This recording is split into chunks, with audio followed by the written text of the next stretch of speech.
Police carpet's red. Stój.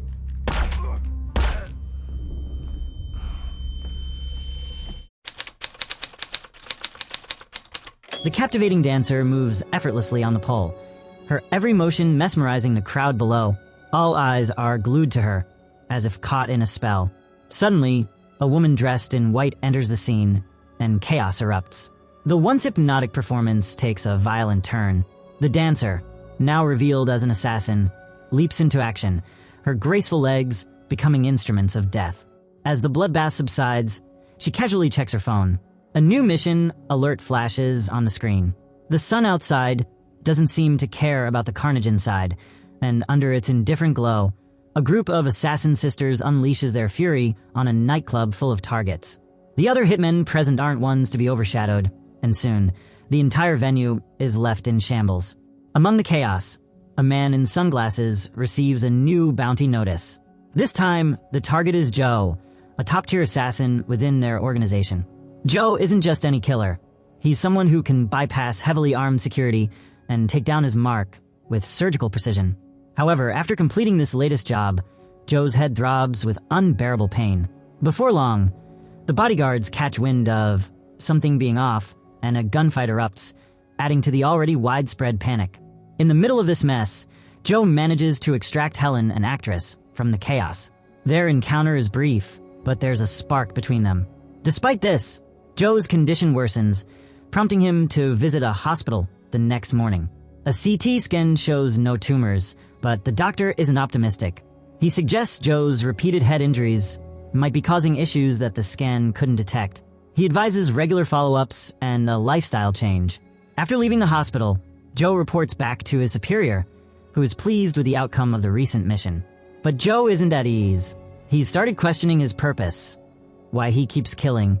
His superior dismisses these thoughts, reminding Joe that their targets are often the scum of society, and eliminating them is a service to the world. He also advises Joe to stop overthinking and enjoy life more.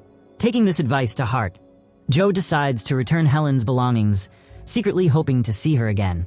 To his surprise, Helen invites him to dinner and even gives him her phone number. Joe initially discards it, worried his dangerous life might drag her down, but he retrieves it moments later. That evening, Joe sends Helen a message.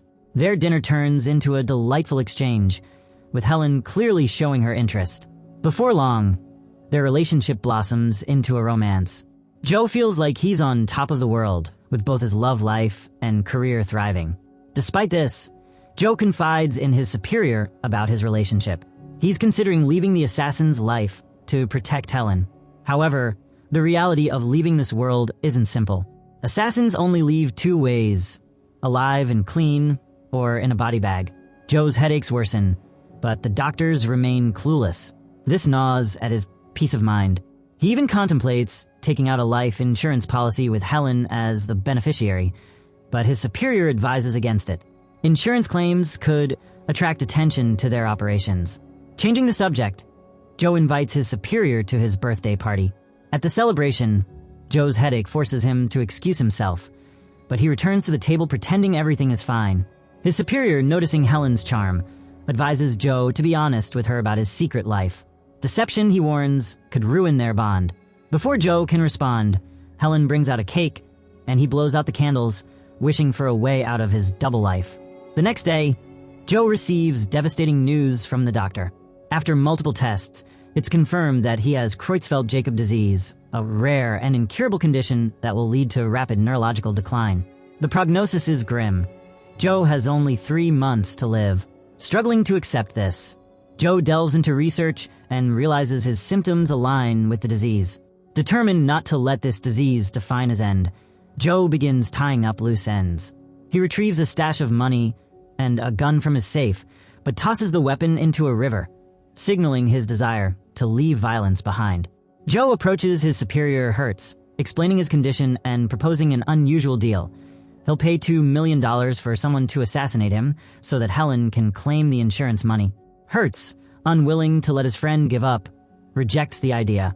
Undeterred, Joe turns to another assassin boss, a woman with whom he shares a dark history. Years ago, Joe killed her father, and her subordinate aims a gun at him upon his arrival. Joe explains his predicament, offering her the $2 million to have him killed. Seeing the opportunity to settle old scores and profit, she agrees, scheduling the hit for midnight. After leaving, Joe tries to spend his remaining hours meaningfully. He picks up Helen from work, but their time together is brief. Joe tells her he'll be leaving town for a while and suggests they break up. Helen is heartbroken and questions his decision, but Joe remains firm. Back home, Joe locks himself in, preparing for the assassin's arrival. As midnight approaches, he records a farewell message for Helen. Just as he finishes, he gets an urgent call from the doctor. The test results were mixed up. Joe doesn't have Creutzfeldt-Jakob disease after all. Relief washes over him, but there's no time to celebrate. The assassins are on their way, and the bounty cannot be canceled. Joe quickly sets traps around his house, bracing for the inevitable confrontation. The first squad arrives, led by Ga Yang, who sprays smoke to reveal laser traps. They force Joe to engage in a series of intense battles. Despite their numbers and skill, Joe takes them down one by one, using every ounce of his training and cunning. The leader, Ga Yang, is the last to fall. Joe contacts the female boss to call off the bounty, offering to pay a hefty penalty. She refuses, driven by vengeance for her father. Meanwhile, other assassins, lured by the rising bounty, begin closing in on Joe. Among them are a pair of psychotic brothers and a South Korean assassin squad. Joe intercepts Helen, urging her to take the money he's left for her and go into hiding. She reluctantly agrees, unaware of the storm brewing around Joe. The brothers attack Joe with relentless energy, using their motorcycles as weapons. Joe narrowly survives, using his surroundings to outmaneuver them. He eventually takes them out, leaving their battered bodies behind.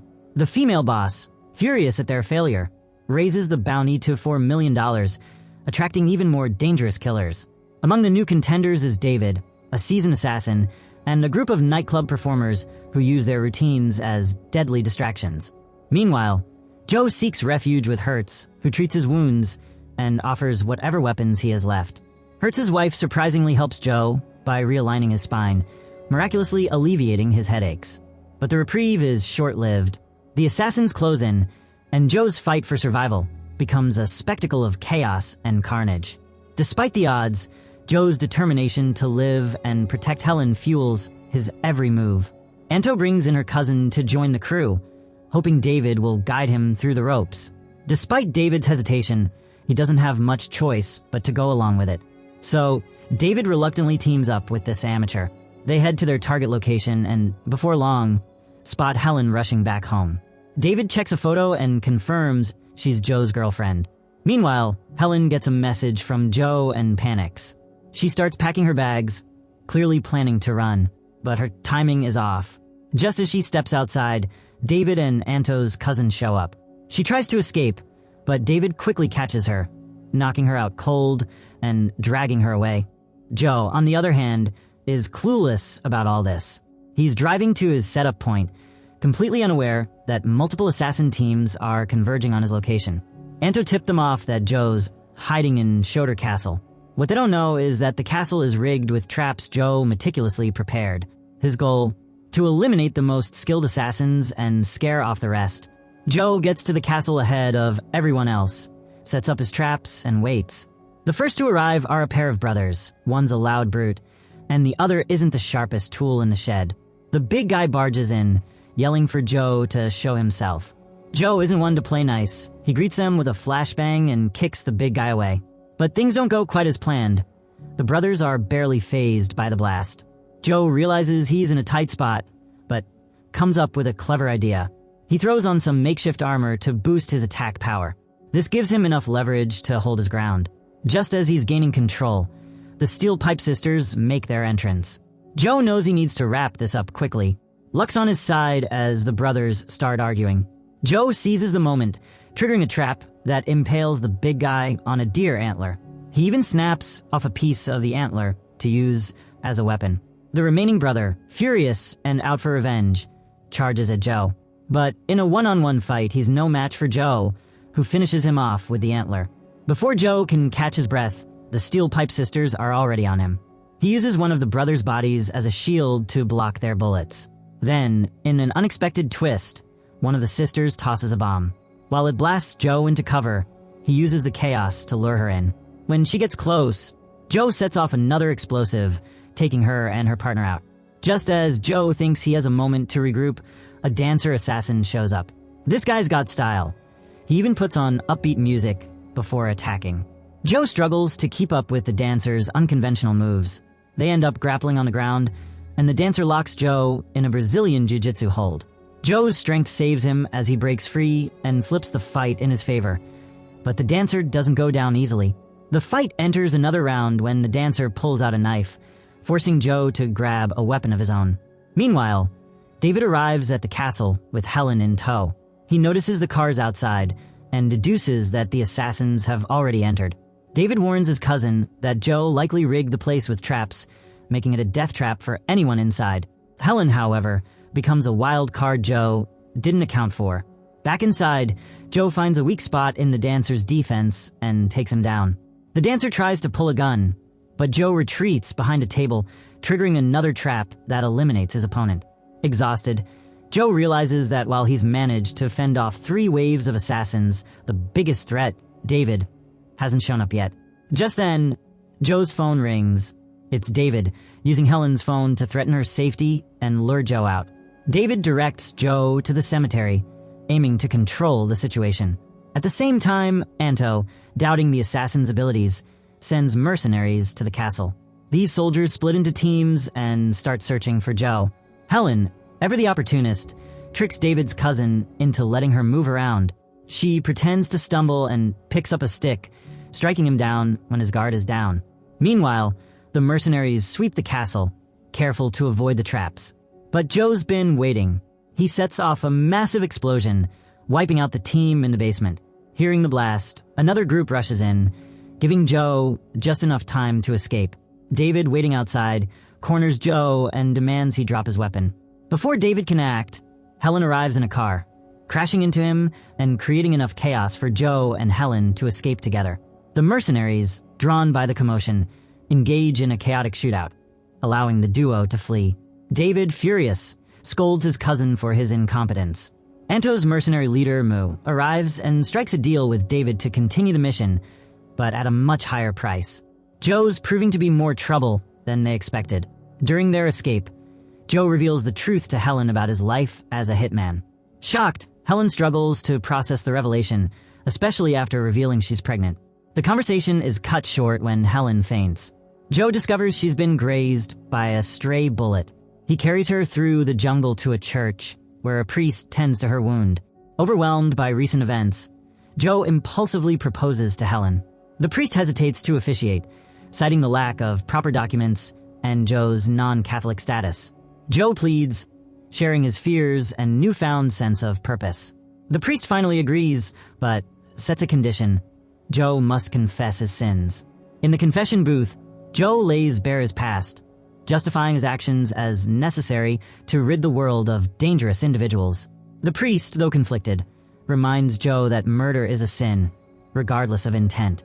Reluctantly, he agrees to bless their union on the condition that Joe renounces violence. Just as the ceremony concludes, chaos erupts again. Mu and his men betray David, attempting to eliminate him. Amid the ensuing fight, Helen displays her sharpshooting skills, taking out Mu and saving Joe. The pair decide to leave the violent life behind and start fresh. The movie ends with Joe and Helen's wedding, a hopeful beginning for the couple. Despite its straightforward plot, the film's action-packed sequences and diverse fighting styles make it a thrilling watch. Batista's performance shines, blending intense combat with heartfelt moments. It's the perfect popcorn flick for action fans.